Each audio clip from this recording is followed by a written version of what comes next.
of the UN Committee. Over to you, Madam Chair.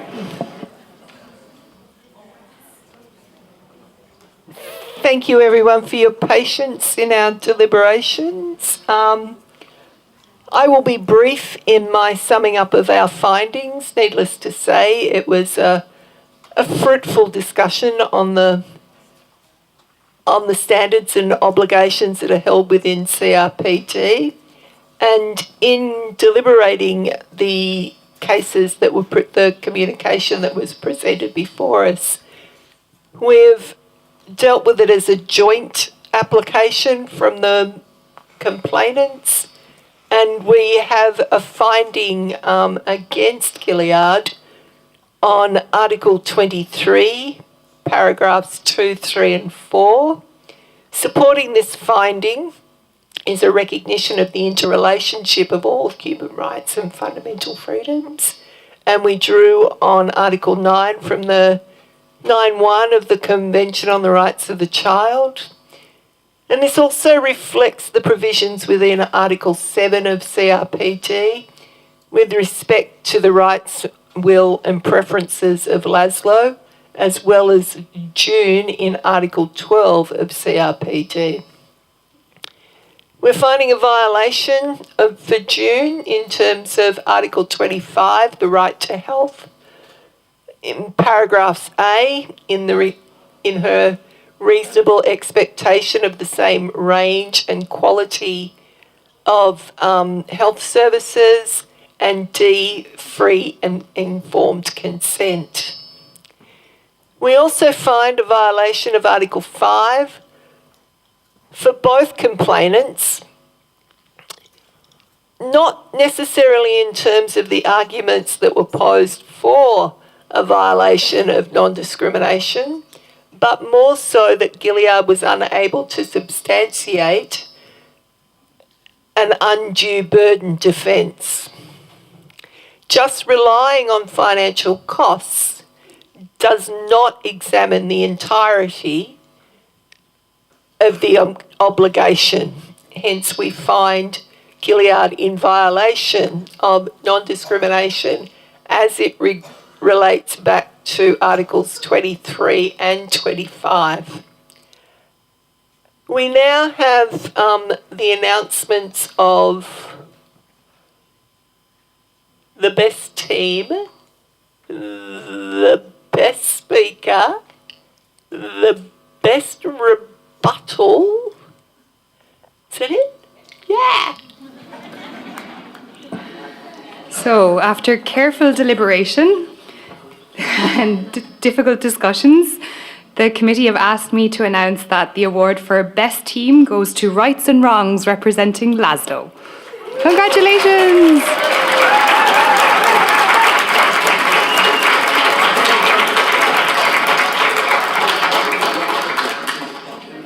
The award for Best Overall Advocate in the Moot Court competition goes to Nicolette Buzutil.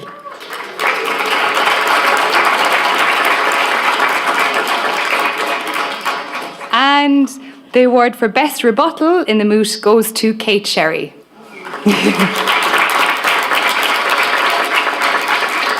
So if we could have, I think, the Team Laszlo first to take a photograph with your certificate for best team, and then we'll take the two individuals. We'll move on to the award of the certificates.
Okay, so before we move into the award of the certificates in general, I need to make an announcement about prizes for the poster presentations.